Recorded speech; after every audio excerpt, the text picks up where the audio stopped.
Lu Xing said with a smile, "Can I go back to Dragon Kingdom with you later?" Well, the old faces of several of the military's immortal swords were flushed, and they were so excited that they could hardly speak a word. Their military department originally only wanted a 9th-level Martial Saint powerhouse to stand on the platform.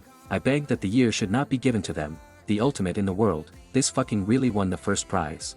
A middle-aged man with silver hair, handsome face, but somewhat ugly complexion rose slowly from the sea level, and shouted at him, "I recognize your strength. But if you take away the energy crystal, you will bring disaster on yourself. You have to think clearly." Lu Xing glanced at Cumberland lightly, and casually said, "You let the leader come to me by himself." Cumberland looked suffocated, opened his mouth and wanted to say something, but finally closed his mouth. What on earth is he trying to do? That's the guide. Could it be? No way.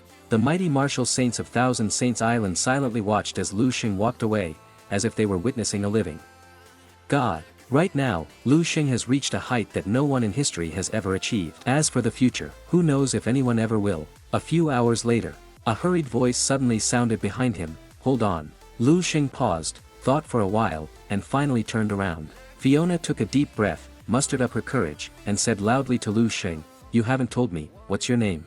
Lu Xing was silent for a while, with a faint smile on his face. "Forget me, Fiona. I already have a fiancé." After finishing speaking, Lu Xing turned around and stepped onto the fighter jet. His figure completely disappeared from Fiona's sight. Fiona stood barefoot on the beach, staring blankly at the black shadow of the fighter jet that was about to disappear between the sea and the sky, with a lost expression on her expression. Like he said, "Forget about him, Fiona."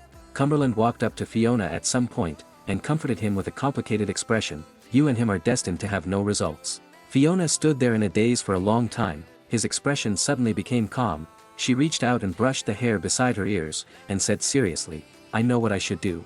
Cumberland sighed softly, but when he recovered, his face became gloomy. A Western Martial Saint level powerhouse came to Cumberland and said in a low voice, "Cumberland, he has taken away all the energy crystals, what should we do?" Cumberland said coldly, "Wait until the leader arrives. This so-called ultimate in the world will know the price of breaking the rules." "Yes. Absolutely." The person next to him nodded, as if thinking of a certain existence. His eyes couldn't help showing deep awe. Eastern Military District, General Star District, Chief Manor. In the huge villa, a group of people are staying 450 miles away in the living room. Jing Yufan and Lu Dehai, as well as Lu Qinghe and Dong Qingxue. All of them were wearing aprons, rolled up their sleeves, and were busy around the table. "Mom, if you want to eat dumplings, let the kitchen make them. Why do you have to do it yourself? The ones made by yourself are not as good as the ones made by the kitchen." Lu Qinghe lazy said. "What do you know?" Lu Dehai kneaded the dough, and said with a smile, "No matter how good a chef is, the food and dumplings made don't taste like your mother's. No one can compare to your mother's craftsmanship." Jing Yufan blushed, and while skillfully wrapping the dumplings, she said, "It's not as exaggerated as you said. I just thought, I haven't cooked for so long, and practiced my skills." Lu Qinghe turned to look at Dong Qingxue, who was silent beside her, and asked, "Sister Qingxue, when will I be able to come back?" "It's been more than a year." "Yeah, it's been more than a year." Lu Dehai and Jing Yufan also sighed in agreement. Dong Qingxue thought for a while, and was about to speak a few more words to appease a few people.